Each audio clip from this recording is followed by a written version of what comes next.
don't overdo it on the alcohol because well, you might get a little tipsy and act silly, and then, of course, you'll eat too much. So maybe have a drink or two.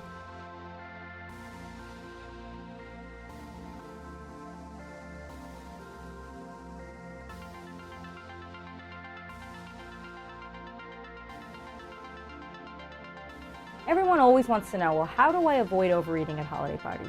First of all, the first mistake everybody makes, they say, hey, I'm going to a party tonight. I'm going to starve myself throughout the day and then save all my calories for the party. That is the worst idea ever. Because you know what's going to happen? You're going to get to that party and you're going to eat everything in sight and you're going to drink everything in sight. So you want to have a snack, something sensible, a couple of 100 calories before you get to the party. Another good tip, don't overdo it on the alcohol because well, you might get a little tipsy and act silly, and then, of course, you'll eat too much. So maybe have a drink or two. Maybe switch out every other drink with a glass of water so you're not overdoing it on the alcohol, and then get those smart hors d'oeuvres. Stick with things like shrimp cocktail and chicken skewers, cut veggies with salsa, all great ideas. Avoid the stuff that's fried and too creamy and too saucy. You know what to do.